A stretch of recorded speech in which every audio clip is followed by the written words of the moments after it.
اللہ رب العزت کا یہ احسان عظیم ہے کہ اس نے محفل ذکر الہی و مصطفیٰ علیہ السلام زیر اہتمام سلسلہ عالیہ قادریہ شافیہ بامقام فٹ بال گراؤنڈ عارفولہ میں ہمیں آنے کی توفیق عطا فرمائی۔ قرآن مجید فرقان حمید کی جس آیت مبارکہ کی میں نے آپ حضرات کے سامنے تلاوت کی، اس آیت مبارکہ میں اللہ رب العزت نے دو باتوں کا حکم دیا ہے۔ پہلا حصہ اس آیت مبارکہ کا ہے یا ایھا الذین آمنوا اتقوا اللہ، اے ایمان والو اللہ سے ڈرو، تقوی اختیار کرو۔ اور پھر رب خود ارشاد فرماتا ہے جو ہمارے ذہنوں میں سوال آنا چاہیے یا سوال آتا ہے کہ اللہ سے کتنا ڈریں یا ہم گناہوں سے کتنا بچیں یا ہم کتنا تقوی اختیار کریں، اللہ پاک فرماتا ہے فاتقوا اللہ ما استطعتم، جتنی تمہارے اندر ہمت ہے، طاقت ہے، جتنا تم بچ سکتے ہو، جتنی تمہارے اندر استعداد ہے، گناہوں سے بچو، اللہ سے ڈرو۔ اور اس آیت مبارکہ کے دوسرے حصے میں اللہ پاک ارشاد فرماتا ہے وَكُونُوا مَعَ الصَّادِقِينَ، جو تن کے من کے سچے اور سچے ہیں ان کے ساتھ اپنا تعلق استوار کرو، ان کے ساتھ جڑ جاؤ۔ امام غزالی رحمۃ اللہ علیہ اسی مضمون کو بیان کرتے ہوئے فرماتے ہیں کہ جب انسان سے کوئی خطا ہو جائے، کوئی غلطی ہو جائے، کوئی لرزش ہو جائے، کوئی گناہ ہو جائے، پھر وہ اپنے کیے پہ پچھتائے، پشیمان ہو، نادم ہو، شرمندہ ہو اور اللہ سے بخشش کا، اللہ سے معافی کا طلبگار ہو، تو اس کی نسبت سیدنا آدم علیہ السلام سے ساتھ جڑ جاتی ہے۔ جب نسبت سیدنا آدم علیہ السلام سے ساتھ جڑ جاتی ہے، جب سیدنا آدم علیہ السلام سے خطا ہوئی، بھول ہوئی، تو میرے رب نے کیا کلمات سکھائے؟ ربنا ظلمنا انفسنا وان لم تغفر لنا وترحمنا لنکونن من الخاسرین، اے اللہ ہم اپنی جانوں پہ ظلم کر بیٹھے، اگر تو نے بخشش نہ کی، تو نے معاف نہ کیا، تو نے رحمت نہ کی، تو ہم خسارہ پانے والوں میں سے ہو جائیں گے۔ تو امام غزالی رحمۃ اللہ فرماتے ہیں کہ جب انسان سے خطا ہو جائے، وہ اپنے گناہ پہ، اپنے کیے پہ شرمندہ ہو اور پھر رب کی بارگاہ میں یوں جھولی پھیلا کے عرض کرے کہ ربنا ظلمنا انفسنا وان لم تغفر لنا وترحمنا لنکونن من الخاسرین، تو پھر اس کو وہی خیرات ملتی ہے جو سیدنا آدم علیہ السلام کو رحمت کی خیرات ملی تھی۔ کیوں؟ اس کی نسبت سیدنا آدم علیہ السلام کے ساتھ جڑ جاتی ہے، اس کی نسبت صالحین کے ساتھ جڑ جاتی ہے۔ تمام صالحین کی، تمام اللہ کے ولیوں کی یہ سنت ہے کہ جب ان سے کوئی بھول ہوئی یا خطا ہوئی تو فوراً انہوں نے اللہ سے رجوع کر لیا، فوراً اللہ سے رجوع کر لیا۔ تو اللہ یہ تصویر کا ایک رخ ہے۔ دوسرا تصویر کا رخ جو امام غزالی رحمۃ اللہ علیہ پیش کرتے ہیں وہ یہ ہے کہ جب انسان سے کوئی خطا ہوئی، انسان سے کوئی غلطی ہوئی، انسان سے کوئی گناہ ہوا، انسان سے کوئی لرزش ہوئی، اس کے اوپر پشیمانی نہیں ہے، شرمندگی نہیں ہے، ندامت نہیں ہے، بلکہ وہ اپنے کیے پہ ڈٹ گیا، وہ مغفرت طلب نہیں کر رہا، بخشش طلب نہیں کر رہا، بلکہ اپنے کیے کے اوپر ڈٹ گیا، تو امام غزالی رحمۃ اللہ فرماتے ہیں کہ اس کی نسبت ابلیس کے ساتھ جڑ جاتی ہے، اس کی نسبت ابلیس کے ساتھ جڑ جاتی ہے۔ ادھر جب ندامت ہوئی، شرمندگی ہوئی، تو اللہ سے بخشش طلب کی، تو نسبت کس کے ساتھ جڑی؟ صالحین کے ساتھ، سیدنا آدم علیہ السلام کے ساتھ۔ اور رب کی رحمت جوش میں آئی، جیسے میرے رب نے سیدنا آدم علیہ السلام کی جھولی بھر دی، اسی جھولی میں جو خیرات ڈالی تھی اس کی چند چھینٹیں اس کو بھی اللہ عطا کر دیتا ہے جو رب کے سامنے اپنی جھولی پھیلا کے بخشش مانگتا ہے۔ دوسری طرف جب انسان اللہ والو اپنے کیے کے اوپر ڈٹ جاتا ہے، شرمندہ نہیں ہوتا، ندامت نہیں ہوتی، پشیمانی نہیں ہوتی، تو رب کیا فرماتا ہے؟ ابا واستکبر وکان من الکافرین، جب اس نے تکبر کیا تو پھر وہ کافروں میں سے ہو گیا. لعنت اللہ علی الکاذبین، اور جو جھوٹے ہیں ان کے اوپر اللہ کی لعنت اتر دی ہے. تو اللہ والو جب انسان گناہوں کے اوپر ڈٹ جاتا ہے تو وہ ہر پل اللہ کی لعنت کے زیر عتاب ہوتا ہے. آج کس مسلمان کو یہ علم نہیں ہے کہ داڑھی صاف کرنا گناہ کبیرہ ہے؟ آج کس مسلمان کو علم نہیں ہے کہ نماز چھوڑنا گناہ کبیرہ ہے؟ آج کس مسلمان کو یہ علم نہیں ہے کہ صاحب نصاب ہوتے ہوئے حج چھوڑنا، زکوٰۃ نہ دینا، عشر نہ دینا یہ گناہ کبیرہ ہے؟ یہ کس مسلمان کو بتانے کی ضرورت ہے؟ لیکن آج مسلمان گناہوں کے اوپر ایسے ہی ڈٹ گیا ہے، کل جس طرح ابلیس ڈٹ گیا تھا. کل جس طرح ابلیس ڈٹ گیا تھا. اللہ والو آج یہی وجہ ہے کہ ہم رحمت خاص سے، اللہ کی رحمت خاص سے اور کملی والے کی نگاہ خاص سے محروم ہو گئے ہیں. نگاہ خاص سے محروم ہو گئے ہیں. آج ہم قولن تو مسلمان ہیں لیکن فعلاً اس رستے میں چل رہے ہیں جس رستے پہ ابلیس چلا، یا جس رستے پہ ابلیس کے پیروکار چل رہے ہیں. تو جب اللہ والو حضور کی نگاہ کرم نہیں ہوگی اور میرے رب کی رحمت خاص نہیں ہوگی تو اس دنیا میں بھی ہم حقیر ہیں، قبر میں بھی ذلیل ہیں، اور پھر حشر میں نشر ہوگا. پھر حشر میں نشر ہوگا. اللہ والو یہ دنیا دار الازمائش ہے، یہ دنیا دار الامتحان ہے، یہ امتحان کی جگہ ہے، یہ محنت کی جگہ ہے، یہ عیاشی کی جگہ نہیں ہے، یہ موج مستی کی جگہ نہیں ہے، بلکہ یہ تو رب کو منانے کی جگہ ہے. یہ تو رب کو منانے کی جگہ ہے. تو اے مسلمان، اللہ نے تجھے مال دیا، تجھے اولاد دی، تجھے خوبصورت بیوی دی، تجھے کوٹھی اور بنگلہ دیا. تو ان نعمتوں کو پا کے رب کو پانا تھا اور تو ان نعمتوں میں کھو گیا اور اس رستے میں چل گیا جو رستہ مردودیت کی طرف لے کر جاتا ہے. تجھے اللہ نے مال دیا تھا، تو مال ایسے ہی جیسے عارف والا کی انتظامیہ نے دین کی اشاعت پہ خرچ کیا، تو نے مال دین کی اشاعت پہ خرچ کرنا تھا. آج تو اور تیری اولاد میرے نبی کی مبارک سنت کو ذبح کر کے گٹر میں ڈالتی ہے. اس سنت کو ذبح کر کے گٹر میں ڈالتی ہے. پھر پیروں کے پاس، ہمارے پاس آ کے روتے ہو، حضرت صاحب میری اولاد نافرمان ہو گئی ہے، حضرت صاحب میرے پہ جادو چل گیا ہے، حضرت صاحب میرے پہ کاروباری بندش لگ گئی ہے، میرے پہ مالی بندش لگ گئی ہے، میری بیوی نافرمان ہو گئی ہے، گھر چھوڑ کے چلی گئی ہے. کوئی جادو نہیں ہے. 32 سال سے ایک ہی بات سیکھ رہا ہوں اور ایک ہی بات سمجھا رہا ہوں. کوئی جادو نہیں ہے، کوئی کچھ نہیں ہے. تو اللہ اس کے رسول کا نافرمان ہو گیا ہے. تو اللہ اس کے رسول کا نافرمان ہو گیا ہے.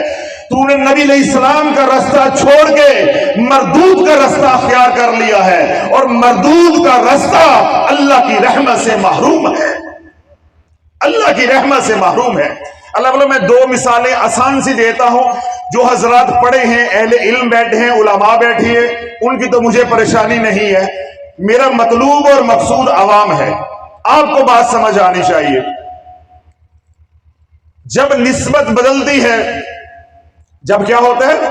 نسبت بدلتی ہے، انسان کی قیمت بدل جاتی ہے. جب نسبت بدلتی ہے انسان کی حیثیت بدل جاتی ہے. جب نسبت بدلتی ہے تو انسان کی اوقات بدل جاتی ہے. کتنی دیر میں بدلتی ہے؟ پل بھر میں بدلتی ہے. پل بھر میں بدلتی ہے. میں 2-1 مثالیں دیتا ہوں، انشاءاللہ آپ کو یہ نقطہ واضح ہو جائے گا. مجھے مزید بات کرنا آسان ہو جائے گی، انشاءاللہ آپ کو فقیر کی بات سمجھنا آسان ہو جائے گی. آپ بازار جاتے ہیں تو جو ہے، آپ حضرات بازار جاتے ہیں، آپ 1 میٹر کپڑا لے کر آتے ہیں. کیا لے کر آتے ہیں؟ بولے ذرا. 1 میٹر کپڑا لے کر آتے ہیں. اس کپڑے کو درمیان میں سے 2 کرتے ہیں، 2 حصوں میں تقسیم کر دیتے ہیں. جو آدھا میٹر کپڑا ہے اس سے قرآن مجید فرقان حمید کا غلاف بنا دیتے ہیں. قرآن مجید کا غلاف بنا دیتے ہیں. اور جو آدھا میٹر کپڑا ہے اس سے بچے کا لنگوٹ بنا دیتے ہیں.